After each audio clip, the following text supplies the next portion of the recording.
Hello, Scorpio, Sun, Moon, Rising, and Venus signs. Kamusta kayo? Sana po ay nasa mabuti kayong kalagayan. Welcome back po sa Star Tarot. At kung bago kayo rito, welcome din po kayo. Please subscribe, like, share my videos, and leave me a comment po kung nakaresonate kayo. Thank you.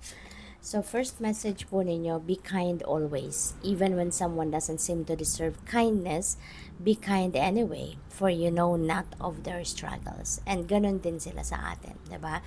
They also don't know our struggles. They also don't know what we are going through. Kaya mas maganda na both sides na lang, be kind talaga. Maging maintindihin na lang, maging mapagpasensya na lang. No? It's a beautiful reminder.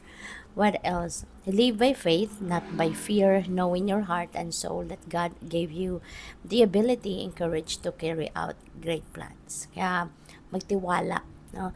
Magtiwala kayo sa divine plan, magtiwala kayo sa Panginoon, magtiwala kayo sa inyong kakayanan, sa inyong sarili, sa inyong mga pangarap rather than focusing on fears, no? Rather than embracing fear. Kasi kapag takot ang namayani sa isip at sa puso natin, wala tayong pupuntahan, wala tayong mararating.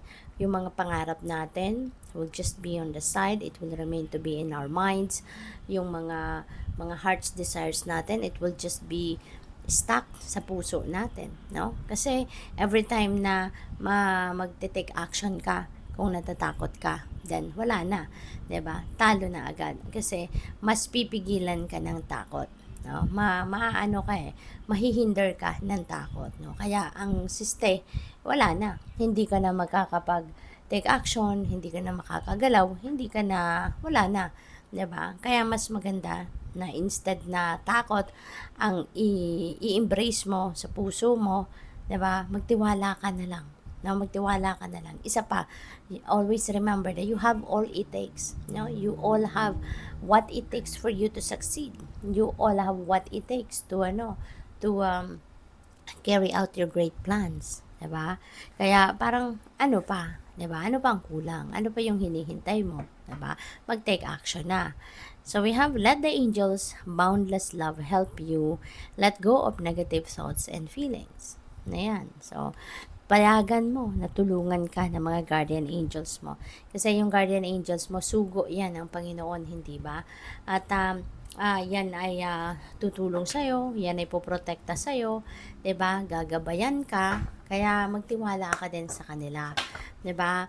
Allow them to help you, no? Allow them to guide you, to protect you, 'di ba? At allow them to help you na tanggalin, no, yung mga negative thoughts, feelings, and emotions ninyo para na ma-disconnect na kayo, no, sa mga takot na yan din, sa mga negativity na yan. So, what else? We have emotional desert, inactivity, and isolation. So, some of you siguro, now is the time na parang, um, ano kayo, yung bang, um, nasa stagnant energy, parang ganon.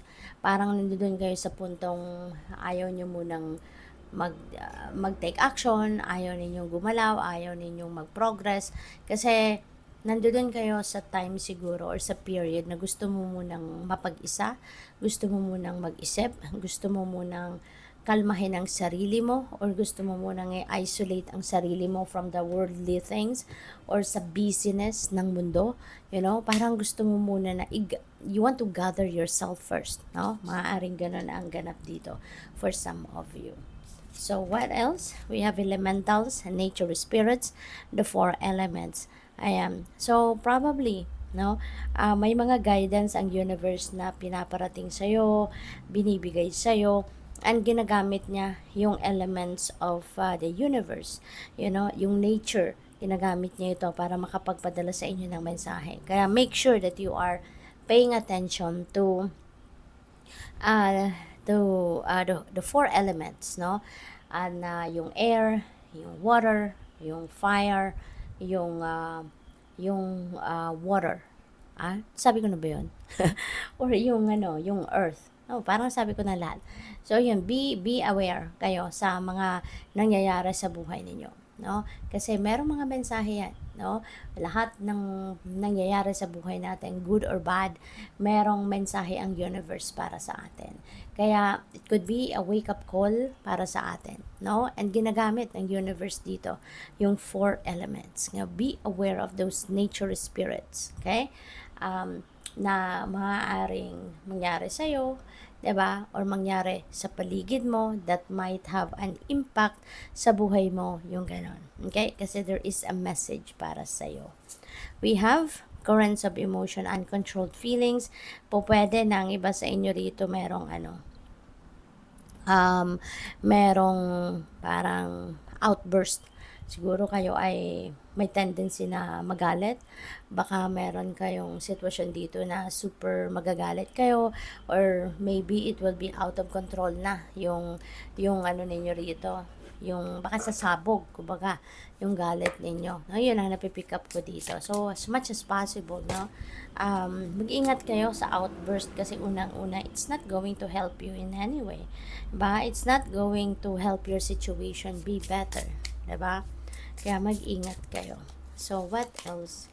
We have beware of hidden truth. They will soon be revealed. Okay? May sikreto that is going to come out. May sikreto na lalabas. It could be your secret na ilalabas ninyo, or it could be your secret na ilalabas ng ibang tao, or it could be other people's secret na maaaring ikaw yung magsasabi, or it could be other people's secret na merong mag-chika sa'yo. No? So, it could be those things. Diba? So, maging handa lang kayo and mag-iingat kayo sa maging reaction ninyo. Okay? So, we have a magical journey is about to begin. Prepare yourself. Okay? So, maaari na yung mga changes ito na mangyayari sa buhay ninyo.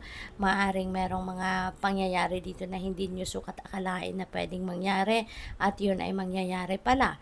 No? So, maaaring ganun. Kaya maging prepared kayo for any change. We have a chance encounter will bring you great fortune. A chance encounter will bring you great fortune.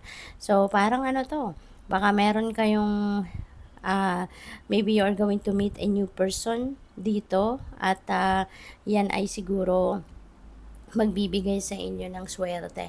Baka yung taong ito na dadating sa buhay ninyo could be someone, no, na magdadala ng ginhawa sa buhay mo. Yung ganun ba? So, good luck. Thank you for watching Love and Light. Namaste.